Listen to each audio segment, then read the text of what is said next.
Thank you. So, before starting the talk, I want to thank the Advisory and Scientific Committee for the invitation to... Can you hear me? Okay. Louder? Okay. So, like I said, many thanks for the invitation to speak at the conference. Is it better right now? Okay, so I'm going to be presenting joint work with Rui and Marius on Poisson manifolds of compact type. So what is this? A Poisson manifold of compact type is going to be the Lie algebroid of a compact symplectic groupoid. Now, for me it's important that the groupoid is Hausdorff, because I'm going to try to do differential geometry there. And then we have a smaller, much nicer class, which are Poisson manifolds of a strong compact type. So those are integrable, and then the canonical integration, the source one connected, has to be compact. Now, there are at least two ways to motivate these definitions and studying this class of Poisson manifolds. So you can use the analogy between Lie algebroids and Lie algebras, and just notice that what we are doing is just defining the analogs in the Poisson world of Lie algebras of compact type and semi-simple Lie algebras of compact type. And that, I think, is a good reason to study this class of Poisson manifolds. Now, there's another one which is a real motivation to look at them, and it is that we've been trying for some time to somehow reproduce some of the theorems that you have in symplectic topology in the Poisson world. So in some sense, we were looking for an appropriate class of Poisson manifolds in which you could do something that you might call Poisson topology. Now, it's more or less obvious that, the right choices are these Poisson manifolds of compact type, because one ingredient to do symplectic topology is compactness of the symplectic manifold. So you really want a symplectic groupoid compact integrating the Lie algebroid. Now, despite the title of the talk, I'm going to focus my attention on the strong compact type class. And there are at least two reasons to do this. Now, the first one is that when we have an integrable Poisson manifold, we have a model for the canonical integration. It's a complicated one, it has infinite dimensional nature, but it's a model that we can work with. And in particular, one of the things that we're going to do is characterizing the strong compact type condition by just looking at the algebroid, looking at the Poisson structure. Now, this is something that it doesn't quite work for the compact type, because in a Lie algebroid, in a Poisson manifold typical, you don't have information about integrations different from the canonical one, and even less about symplectic integrations. And the other reason is that we know that we can exponentiate some constructions at the level of the Lie algebroid to the canonical integration, but that thing does not quite work for other integrations. So, in particular, we expect to draw much more consequences from the compact type condition. Now, I'm going to do something which, it's a bit dangerous, but I'm going to change the definitions that I gave 2 minutes ago. Now, the reason is something about the names, right? I mean, if you think about compact type name is the right one, having in mind the analogy with the Lie algebras. But the strong compact type, I mean, it's an awful name, it's long, I don't want to carry it over the whole talk. And, after knowing that Jill was talking about me, before me, I thought that talking about SCT after SKT wasn't a very good idea. So I'm going to redefine a Poisson manifold of compact type as an integral one with compact source one connected integration. So I'm just going to be looking at Poisson manifolds for which I'm going to place constraints on the canonical integration. So that's more or less the idea. And the results that I wanted to discuss today are the following. So I want to describe a few properties of Poisson manifolds of compact type. And here the message is the following one. So you'll see that the picture gets as close as it can be to compact symplectic manifolds. And there's another thing. You'll see that, because I'll try to reproduce some of the proofs, that they are very simple. So out of the compact type condition, you get many things from the very beginning. But this has to come at a price, right? So the price is that it's going to be very difficult to find these very nice manifolds. And in particular, in some cases, it's going to be impossible. So if you try to look for non-regular Poisson manifolds of compact type, you won't find any. Now, this non-existent result, it's a bit disappointing, because you will see that compact type Poisson manifolds are extremely nice. So we would really like to have examples of non-singular ones. But, in any case, if you look at the non-existent result from a different perspective, it's going to say something very interesting. So, last week, Enrique was lecturing about multiplicative structures on Lie groupoids, and we saw that we have a fair amount of theory by now. So I think it's time to start asking the fundamental questions that you would ask for any geometry. Namely, in this case, given a Lie groupoid, do I have a multiplicative structure of this or that kind? And if so, what are the implications, or what are the obstructions? So in that respect, the result says that if you have a compact groupoid with one connected source fiber, if you happen to find a symplectic multiplicative 2 form, then the groupoid is regular. So that's something you can call this a result of multiplicative symplectic topology or Poisson topology. And well, the last part of the talk, of course, I have to give you examples, non-trivial examples of Poisson manifolds of compact type, and we'll go through a construction that is very much related to also one of the mini courses of the school, quasi-Hamiltonian spaces.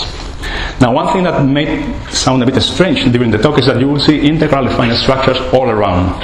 And the reason is that this is going to be the fundamental tool that we're going to use to go from semi-local considerations to global ones. Okay, so I want to slightly generalize the manifold that I'm going to be looking at, again, just by placing constraints on the canonical integration. That's always what I'm going to do. So I have the compact type, which is compact canonical integration. I could go to something like proper canonical integration. That's quite good because we know that we can linearize those Poisson manifolds. But I really want to consider an intermediate class.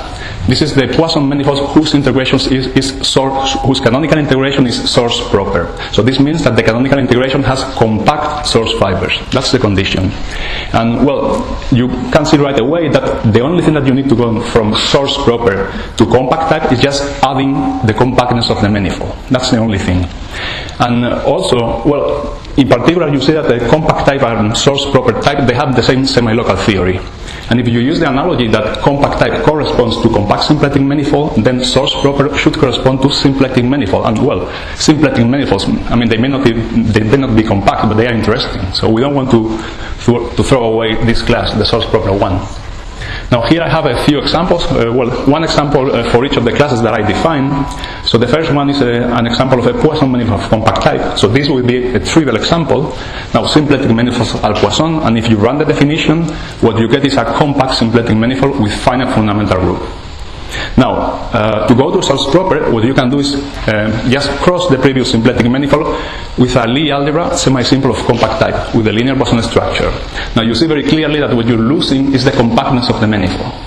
Now to go to proper, in the previous example, replace the compact symplectic manifold with finite fundamental group by any symplectic manifold with finite fundamental group. Now you see that what you're losing is the compactness of the leaves of the characteristic foliation.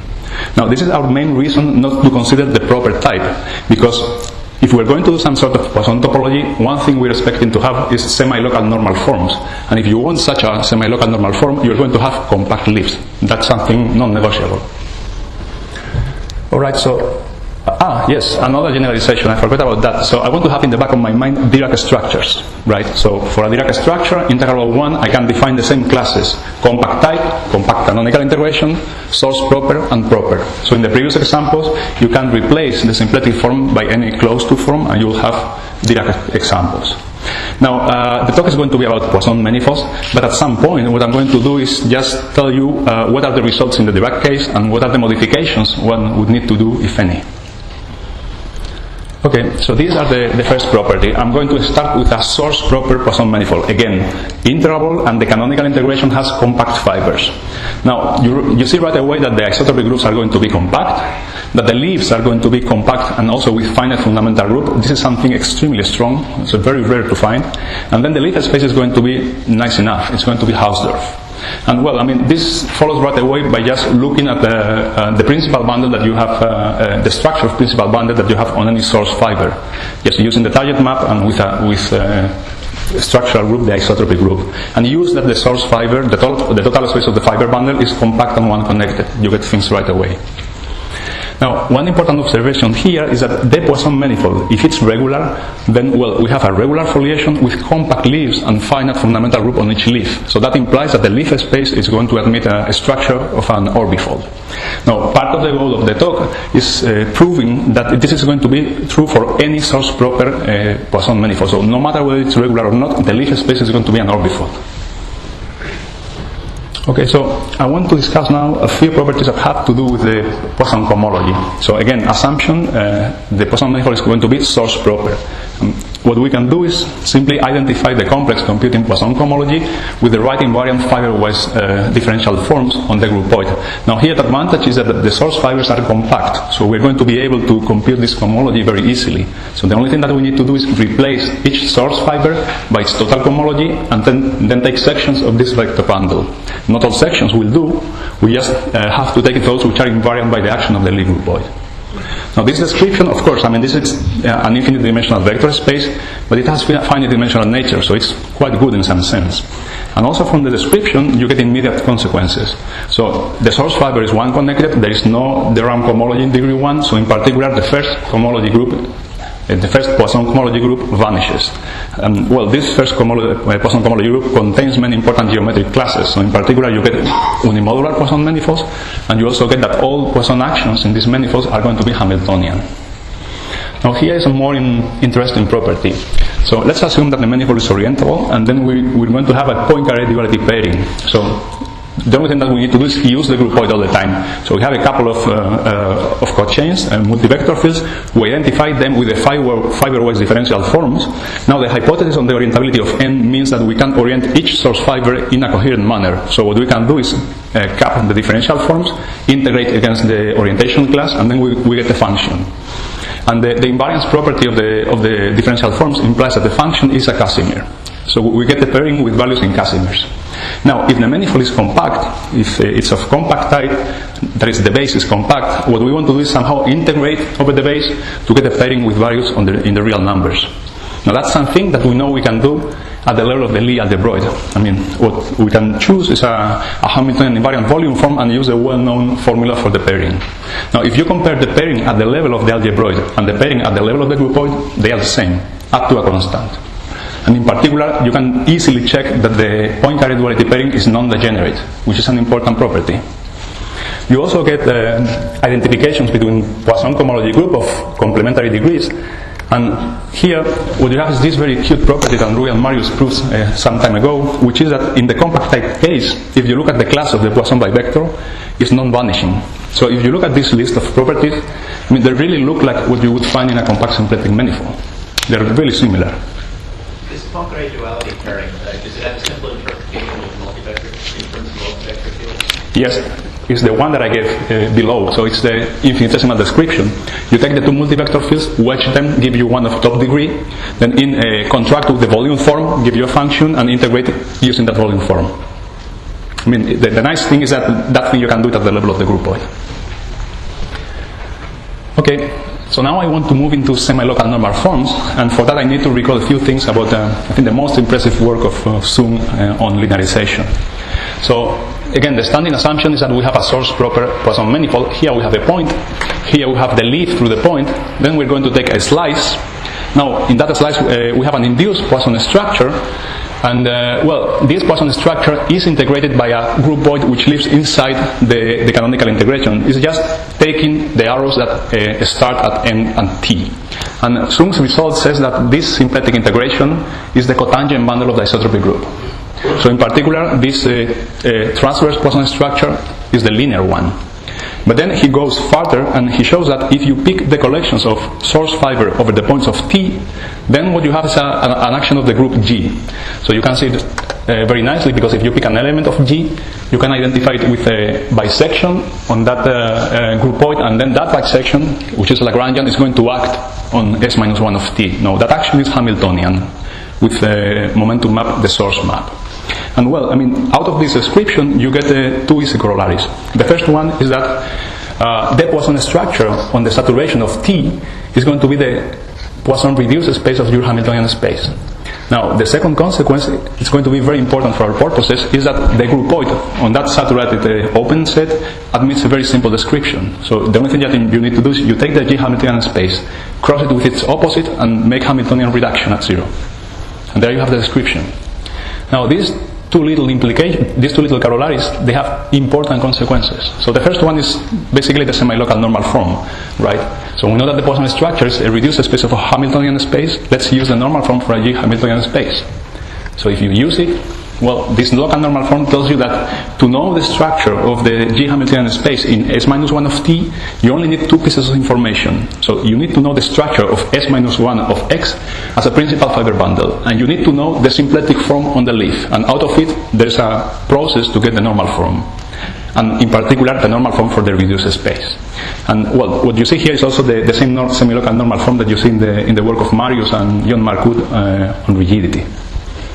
Now, the second consequence is much more important for our purposes, because, well, I mean, if semi-locally the symplectic groupoid is a Hamiltonian reduced space, we have a chance of constructing Poisson manifolds of compact type by going to the global version of Hamiltonian reduction, of free Hamiltonian reduction. Now, the global version is with quasi-Hamiltonian G spaces. So if you're able to find a compact quasi-Hamiltonian G space with a free action, then if you fuse it with its opposite and make reduction at identity, that's a symplectic groupoid, and it's going to integrate the Poisson structure on the reduced space. Now, if you're able to check that that symplectic groupoid has source 1 connected fibers, that's a topological condition on Y, then there you have a Poisson manifold of compact type. That's one way to construct it. And well, if you look through the literature, you will find examples of free compact abelian quasi-Hamiltonian spaces. But in the whole literature, there is just one example that satisfies the topological conditions that we want, that produces a Poisson manifold of compact type. So that's a cute example in a paper of Dieter Gottschalk. Now, of course, I mean, we would like to use this method to produce also compact type Poisson manifolds which are non-regular. So that means that G should be non-abelian. But there's a theorem of Alexander Meinreken and Woodward that says that that is not possible. So this, you should take it as a warning about the non-existence of non-regular Poisson manifolds of compact type. Okay, what about the Dirac case? Well, cohomology, Poincaré-Dirac depending, so everything really is based on the presence of a very nice symplectic integration with compact fibers. So things go through in the Dirac case. Also, the semi-local normal form. So in Dirac geometry, you don't have Moser's theorem, but you have some sort of replacement, which is using the action of the extended group of symmetries. Just use closed two forms. So you use it here, and you get the semi-local normal form that you expect. Just you have to have some exact two form. Okay, so now I want to move into the global theory, and to do that I'm going to need integral affine structures. Now, I need to review a few things about these structures. So, one way to define integral affine structures on a manifold is just by taking an atlas such that when you go to the changes of coordinates, you get integral affine transformations, right? So this means that you have an affine transformation, you look at the translational part, you look at the linear part, that's a matrix, so you want the coefficients to be integers. That's the condition you are demanding. And I'm going to be using 4 facts about these integral affine structures. So, well, the first one is a different way to define them. So the definition that I gave at the beginning is the local one, but there is an infinitesimal one. To give them infinitesimally, you need to do the following. So you need to pick at each point of the cotangent bundle a full lattice. That's a discrete subgroup whose rank is the dimension of the cotangent space. And then you need to do it in a smooth way. So what you get is a covering of your manifold inside the cotangent bundle, and each time you take a local section, that's a one form, so you want it to be closed. So that's the condition. And well, if you want to go from the description, from the local one to infinitesimal one, of course, I mean, you just pick integral affine coordinates and take the exterior derivative. That's the way to go from one to the other. And there's a dual description that, rather than using the cotangent bundle, uses the tangent bundle. So I want to avoid it, but there are some cases in which the lattices that appear, they live naturally in the tangent bundle. So at some point, one of these cases will appear. Okay, so the second property is how integral affine structures appear in symplectic geometry in a natural way. So they appear through a theorem of Deutsch-Zermatt that says that if you have a Lagrangian fibration whose fibers are compact and connected, so they are going to be tori, then the base space inherits an integral affine structure. Okay, third fact is somehow trying to give a description of integral affine structure which is more global. So to do that, you need to have this so-called developing map. So this is a map that you define from the universal cover of the integral affine manifold with the induced integral affine structure and goes to your model space. It's a affine space with the integral affine structure, the canonical one. Now this map is going to be a local diffeomorphism of integral affine spaces. And the way you construct it is somehow the way you do analytic continuation, right? Because integral affine transformations, integral also, they are rigid, so you can touch things. And well, when you have the developing map, On the left-hand side, you have the action of the group of deck transformation, and that action is transferred by the so-called affine holonomy representation to an action of a subgroup of integral affine transformations. Now, the integral affine manifolds that I want to look at are the so-called complete. So these are integral affine manifolds for which the developing map, is a diffeomorphism. So this means in particular that you can construct a manifold by just going to the clearance space and taking the quotient by an appropriate subgroup. And well, I mean, it's not such a big restriction in principle to work with complete integral affine manifolds, because there's an important conjecture in the field that says that all compact integral affine manifolds should be complete.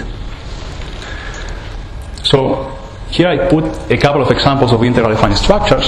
So the picture in the left is the standard integral affine structure on T2. So the black dots, they correspond to the integral lattice, and then you use that very same lattice to determine the fundamental domain of the torus. But you can do something a little bit more complicated. So you can use the same integral affine lattice, but then use another full rank lattice to determine a fundamental domain for the torus. So that's a different integral affine structure. Now, the fourth important point that I'm going to be using is that, well, on an integral affine manifold, one can make sense of polynomials. This is simply because if you have a polynomial and you make an affine change of coordinates, you still get a polynomial of the same degree. Now, go to the simplest integral affine manifold. This is S1. Pick a polynomial. Then you lift it to R, and then what you have is a polynomial in one variable, which is periodic. So if you think over a few seconds, you'll realize that it has to be constant. That's the only option. Well, this is a deep fact that generalizes to all compact integral affine manifolds. So the only polynomials that are supported there are the constant ones. Now, how integral affine geometry enters into the pictures in Poisson geometry? Well, it enters through the linearization result of Zoom. So we're going to assume during this section that we're going to be working with a regular source-proper Poisson manifold. So again, source-proper means that the canonical integration has compact source fibers. In particular, we know that the leaves must have finite fundamental group, but I'm going to assume that the leaves are going to be simply connected, because I want to have a nice leaf space. I want it to be a manifold. Okay, so Zoom proves that this leaf space B has an integral affine structure, and the process is actually easy to describe. So here's a picture of the linearization. So it's not the one that I drew before, because now we have a regular Poisson manifold. So all leaves have the same dimension. So when you look at the linearized Poisson structure on T, well, if you use the splitting theorem, you see that you can take that structure can be the trivial one. So that means that the isotropy Lie algebra is abelian. And in particular, the isotropy Lie group is going to be a torus, or basically a collection of them. Now, our hypothesis on the leaves implies that it's simply a torus. Now, go back to Zoom's linearization theorem. It tells you that the simplex groupoid integrating the transverse Poisson structure is the cotangent bundle of T. Now, the cotangent bundle of T, either with respect to the source of target map or target map, is a Lagrangian fibration with compact connected fibers. So the theorem of Doistermat tells us that in the leaf space there's an integral affine structure. Now, if you want to recognize this integral affine structure, so we're going to use a definition that make it appear as a lattice in the cotangent bundle. So we're taking basically an open subset on T star, the cotangent bundle we can identify it with T, and there you have the kernel of the exponential. That's one very natural lattice. So this lattice is exactly the one that gives you the integral affine structure. Okay, so this is a description of the integral affine structure that uses heavily the presence of the groupoid. Now, what I want to do is convince you that it's possible to recover this integral affine structure just using basic information of the algebroid, right? That's our aim when you do Lie groupoids and Lie algebras. So you want to describe things at the infinitesimal level as much as possible. Okay, to do that, I think that Rui mentioned things about integrability in the Poisson setting, but he didn't quite wrote one of the important criteria that he has with Marius, and it says the following thing. So integrability for a regular Poisson manifold is equivalent to the following. So you pick x any point in your manifold, and you're going to you will find u a small neighborhood and delta a positive number with the following properties. You pick y any other point in u. Then you have the leaf through y, so you pick any sphere in the leaf based at y, and you pick any normalized direction in the tangent space at y. Then push the sphere in the direction of v. You get a one-parameter family of spheres, each on a symplectic leaf. And then, well, integrate the corresponding symplectic form on the sphere. So you get an area function. Now, take the derivative for time equals 0. So what you really compute is the infinitesimal variation of areas of spheres in along directions. Now, integrability says that it's allowed that that infinitesimal variation is trivial, is zero. But if it's non-zero, it can't be too small. So it's in some sense a discreteness statement on variations of areas of spheres. And I want to basically rewrite the integrability criteria in a different way. So I'm going to look at it as a morphism from the pi2 of the leaf base at x into the conormal bundle. So the morphism is as follows. So I take one sphere, an element of the pi2, and I'm going to push it in the directions of the tangent space. So that's going to define, if I compute the infinitesimal variations, that gives a one form. Now, if you take a variation inside the leaf, well, I mean, the integral does not change. So that variation is trivial. And this means that the map lands in the conormal bundle. Okay, so this is a homomorphism of abelian groups. And then you can define the monodromy group at X as the image of this homomorphism. Now, the theorem is that the manifold is integrable if and only if all these monodromy groups are discrete and in a uniform fashion. And what's also important is that if you have one of the monodromy groups at the point X, then it coincides with the kernel of the exponential map. So this is the same definition that Sung has. And that's how you recover the integral defined structure using infinitesimal information. Well, actually, I kind of lied to you a little bit, right? Because in the last step, I have my monodromy lattice, and then I say that it coincides with the integral defined structure that Sung defines, right? But that integral defined structure needs the groupoid on top with all those good properties. So I should be able to at least find out that we have that groupoid using infinitesimal information, and that is actually possible. So you can characterize regular source-proper Poisson manifolds in the following way. So first of all, there is a necessary condition. Leaves have to be compact and one connected, or with finite fundamental group. And then the second condition is that when at each point you compute the monodromy subgroup, it has to be a lattice of full rank. Now, there's something interesting about this theorem because typically when you check integrability, you have to compare nearby lattices, and here you don't need to do that. And this is because we have very good symplectic leaves, and because of the condition of having full rank is open. So that simplifies the matter a lot. And of course, I mean, this transverse integral defined structure induces the integral defined structure on the leaf space. Now, when I talk about integral defined structures, I introduce developing maps. So I want to define a developing map for this integral defined structure. But I want that developing map not to forget the origin of the integral defined structure. So it has to keep as much information as possible from its origin. And one way to do it is as follows. So there you have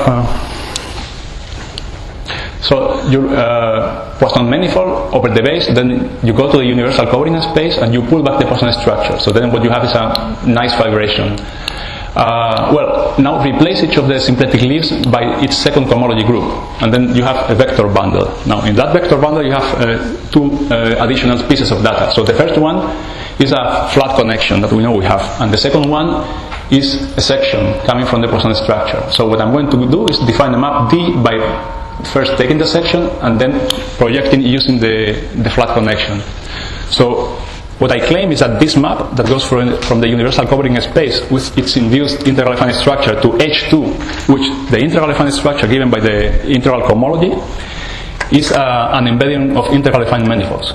So the picture is more or less as follows. So you have the universal covering space of B, and you have this map D that goes to H2, and then takes values inside an affine subspace.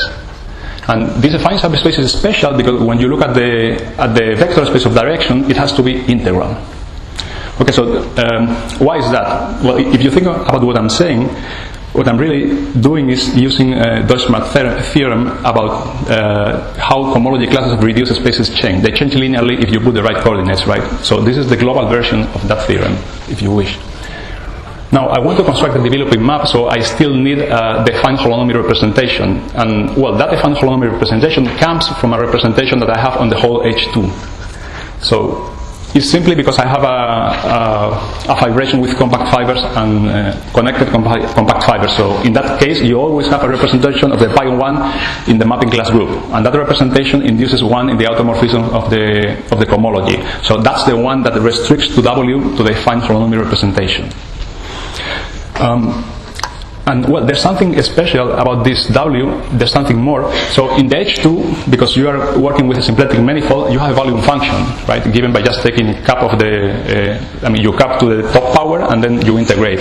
Now it turns out that this volume function, if you restrict it to W, is going to be constant. And again, what's the reason? Well, this volume function is really the volume function of reduced spaces. And we know that using the Euler-Hemmerl theorem that volume function is a polynomial. Now, our integral affine manifold is compact, and we know that non-constant polynomials are forbidden. So this polynomial has to be constant. That's the constraint. Okay, so what are the uses of this symplectic development map? Well, you can look at a couple of questions. You can look at problems related to the H2, and you can use that developing map to say some things. But in our case, the real use is that it's going to be helpful to construct Poisson manifolds of compact type, because you see, if we're going to have such a Poisson manifold with a given fiber, there's something quite special about the H2 of the fiber, right? It should basically host this developing map.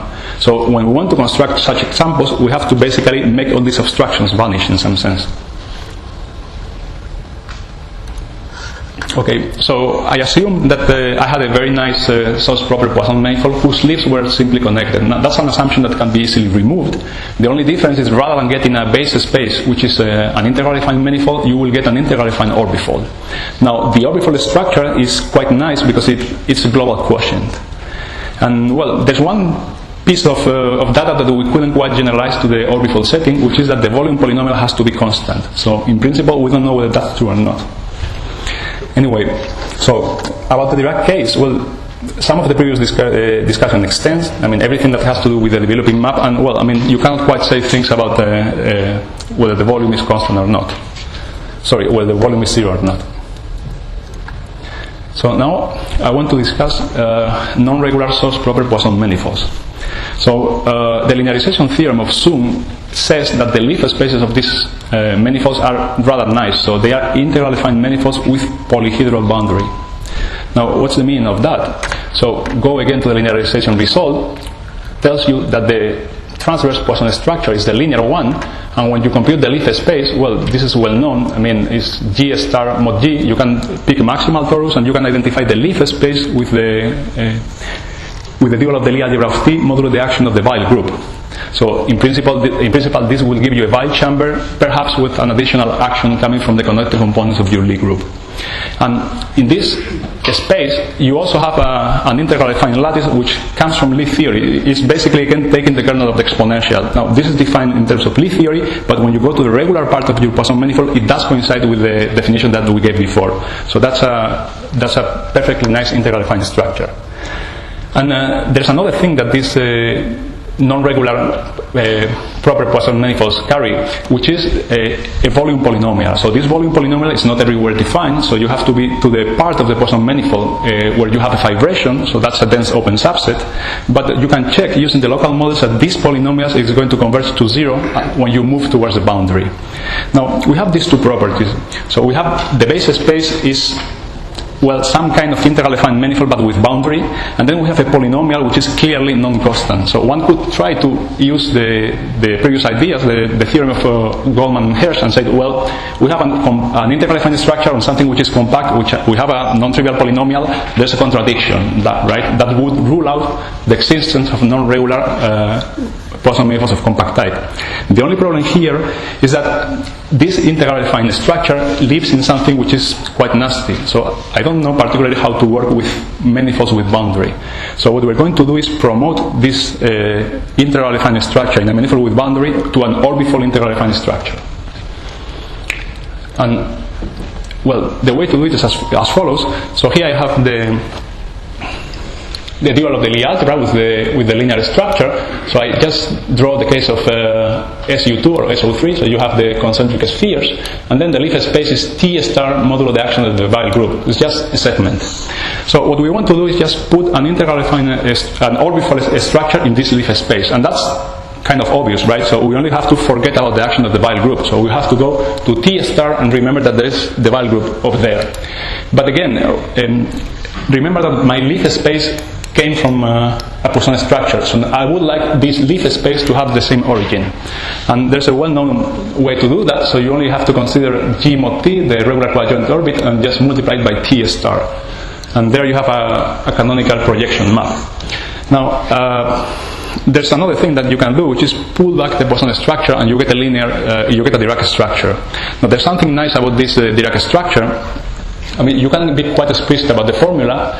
So you can do as follows. At the point psi coset of the identity, so to define the Dirac structure, I mean a regular manifold, I need to define a 2 form on the tangent space to the orbit.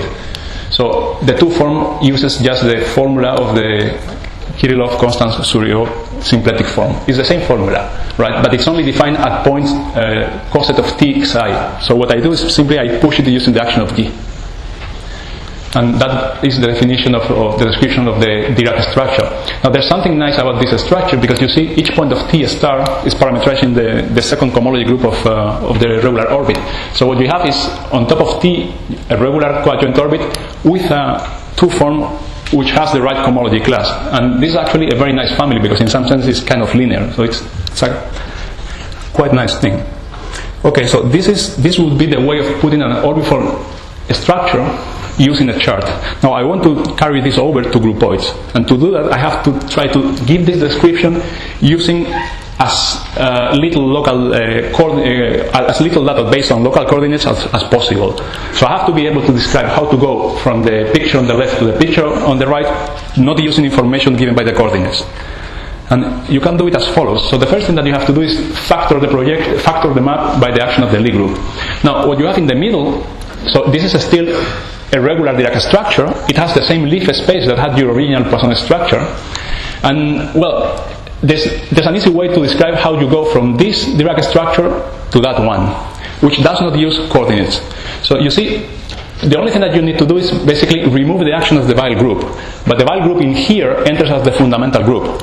So if I say the following thing, I'm going to go from the manifold M in the middle to this other manifold by taking the so-called holonomy covering space of the vibration. So that's something that doesn't use coordinates at all. That's a global description. Okay. Now to go from this picture to that one, so I don't know how to do it not using coordinates in a smooth sense, but you can do it very nicely without a smooth structure. So if you pick a point here and you look at the fiber of this map, you can describe it as a set very easily. So over each point here, what you're putting is the collection of all maximal tori in the isotropic group of the point. And this is something that, well, I mean, you can define a Lie groupoid, right? Okay, so what's the regular resolution of a source-proper symplectic groupoid? So it's going to be a Lie groupoid. So in principle, I'll give the definition just as a groupoid. So what you have to pick is just pairs, which is an arrow in the Lie groupoid, and then a maximal tori in the isotropic group over the source. And well, here you have an obvious, in principle, groupoid structure. I'm not saying anything about the smooth structure. So you have an obvious groupoid structure. You have an obvious map to the original Lie groupoid, which is surjective. It's a morphism of groupoids, and well, in the regular part is a bijection. So this is a nice regular resolution, but I have to show that it's smooth. So what I have here is a Lie groupoid, and for that thing you have to go to coordinates. So you have to use Zum's linearization theorem and work. Show that what you have here defined is smooth. But the result is the following. So whenever you have a symplectic source-proper groupoid, there is a regular resolution, which is again a source-proper pre-symplectic groupoid. So you may lose non-degeneracy of the symplectic forms over the leaves, but it's a regular groupoid.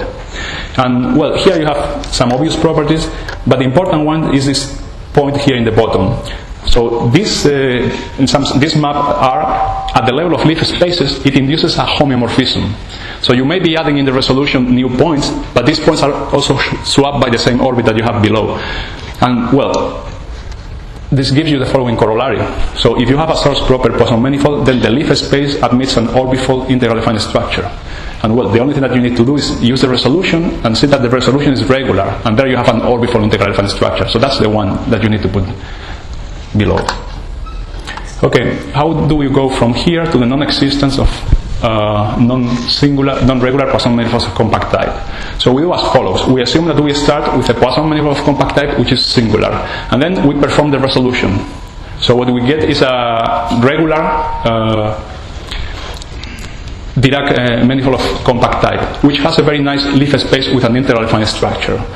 Now, it's an orbifold integral affine structure, but we also have that polynomial that we defined in the leaf space at the very beginning that has this very nice property that when you approach the boundary, it tends to zero. Now, so I told you a few minutes ago that we weren't able to extend the result of Goldman and Hirsch to the orbifold case. That is, we don't know whether compact integral affine orbifolds can support non-trivial polynomials. But this polynomial is very special because it's going to vanish in a chart, basically in the fixed point set of the reflection of the simple roots. And that property allows you to basically understand many things about the affine holonomy representation that in general you cannot do. And well, using that information you find a contradiction with the assumption of compactness. Alright, so what about the Dirac case? There's also a regular resolution. Leaf spaces carry integral affine orbifold structures, and well, you can say something about non-existence of compact type Dirac manifold, which are non-regular, as long as you can find a non-trivial polynomial basically based on the volume of the symplectic leaves, or perhaps adding some global closed to form, like doing a gauge transformation. So if you're able to produce such a non-trivial polynomial, then that Dirac manifold cannot exist. Okay, so the last point I wanted to discuss is how to construct Poisson manifolds of compact type.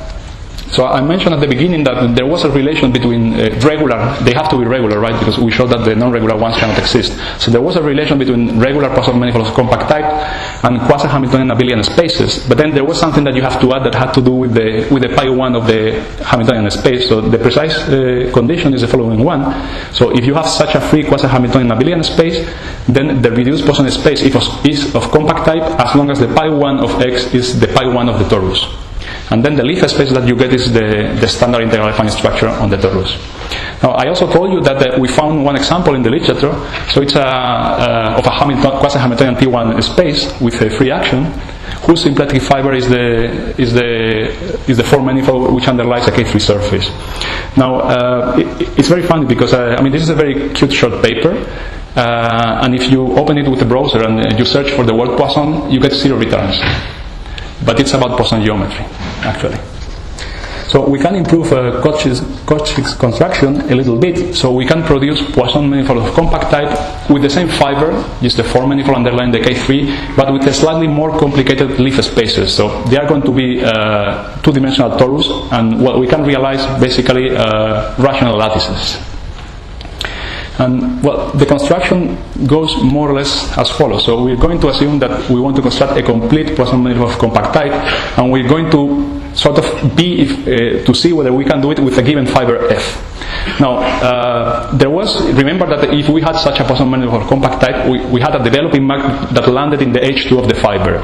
So we have to ask for some condition in this H2. So first of all, we must find an affine subspace, and we must find gamma, a subgroup of the automorphisms of the H2, such that the affine subspace is integral, has integral directions, the volume function is constant, different from 0, and also W is a gamma submodule. And well, the induced action basically gives you a compact manifold when you quotient out. So if you're able to solve that problem, which is a cohomological problem, you get the following thing. So here you have W, so it's going to be the universal covering of your integral affine manifold, and you have a group of transformations that gives you the quotient. And on top of it, what you have is a vector bundle, which is morally, if you had the Poisson manifold of compact type, so you had the vibration and you have an associated vector bundle, so that would be the vector bundle, right? So you have to put the H2 over each point, and then the vector bundle comes with a tautological section, which is the cohomology class of the corresponding fiber if you had the vibration. But you need to put the vibration, and putting the vibration essentially means that you have to promote these automorphisms in cohomology to diffeomorphisms of the fibers. And well, there's a third step, because I mean, if you're able to do that, what you have is the fibration. You also have the section in cohomology, so you have what should be the right cohomology class of each symplectic form, but you need to find the form. So you need to basically find a lift to the map that goes from symplectic forms to cohomology.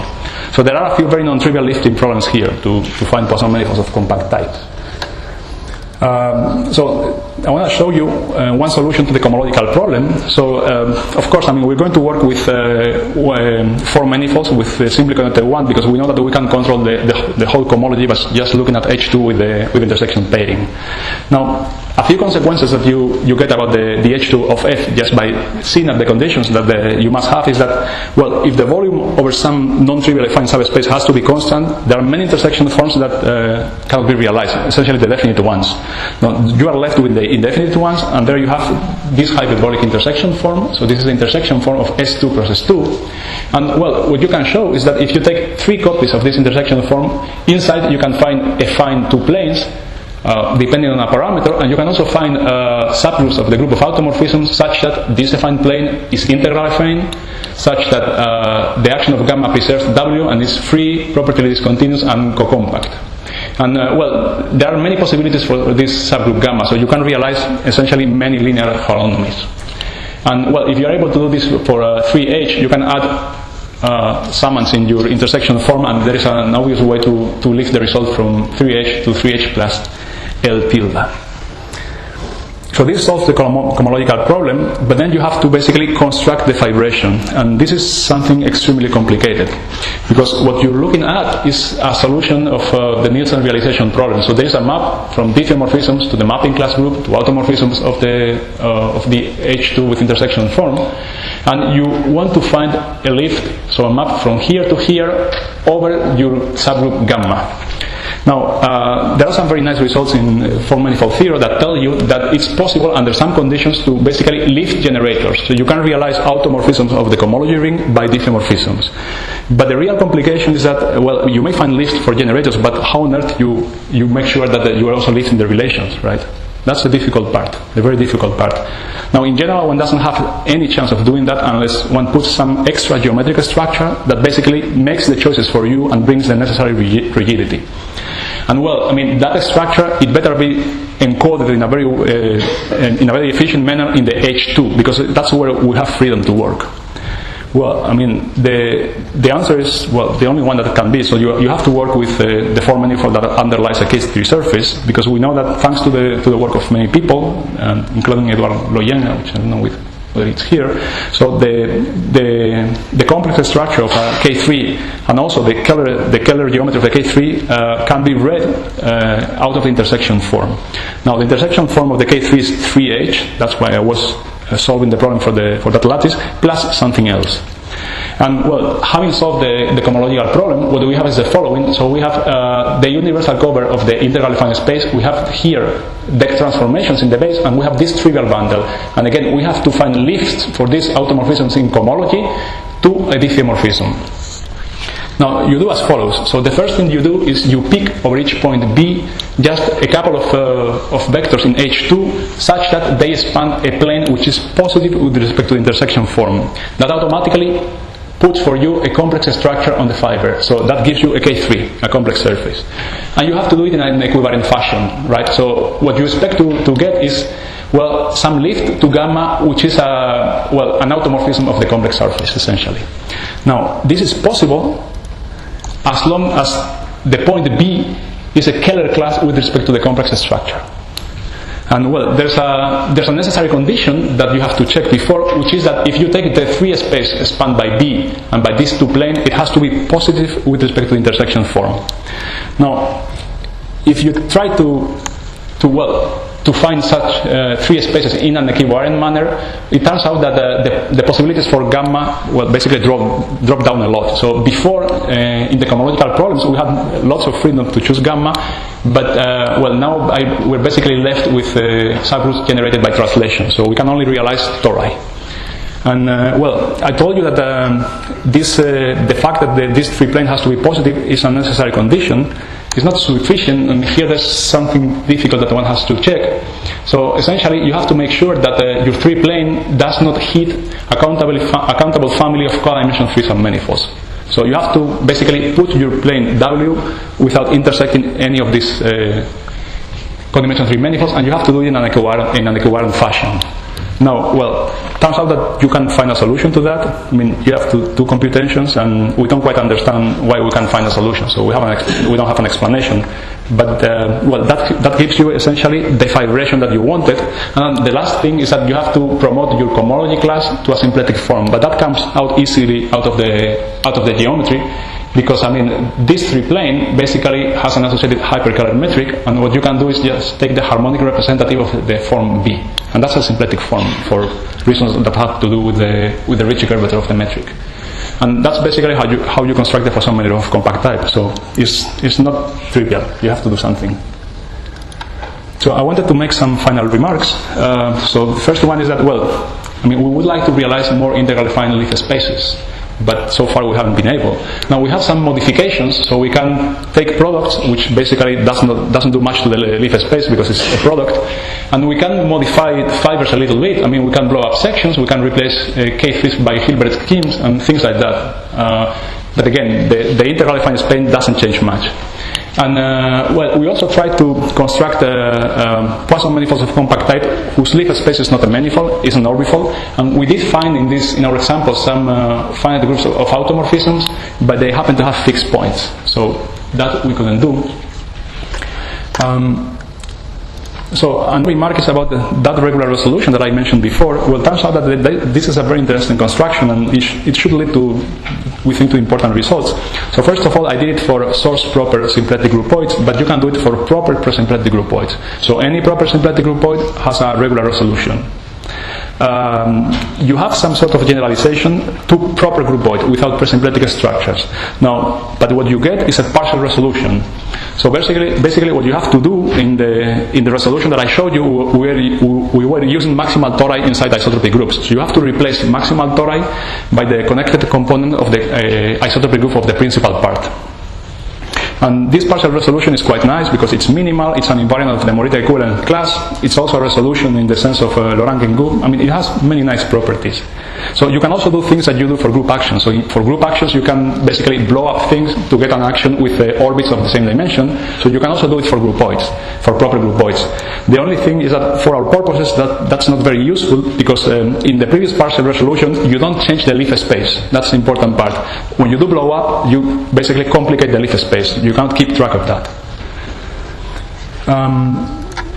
Yes, so how about Poisson manifolds with compact symplectic integration? So those are the honest compact type Poisson manifolds. So I basically stole the name at the beginning of the talk. So you can extend some of the results that I presented, and in particular, you can extend the existence of non-regular Poisson manifolds. So essentially, at the end of the day, what you can show is that if you have a compact symplectic groupoid, it's always regular. So there are no chances of finding non-regular ones. And again, you can say something also in the Dirac case, if you are able to produce some non-trivial polynomial. And these non-existent results, they are in some sense sharp, in a twisted sense. So I mean, if G is compact, in the previous week we saw examples of twisted presymplectic groupoids which are compact. Right, so for this twisted presymplectic groupoid, there's also a resolution process. So you have an orbifold integrally fine structure, but of course, when you look for volume functions, they are never polynomials. I mean, we know it from the expansions they have. I mean, they never have finite expansions. And there's some beautiful geometry. I mean, some nice incarnations of fine-value groups appear in here. When you look at them as fundamental groups of resolutions, then there are some very nice things.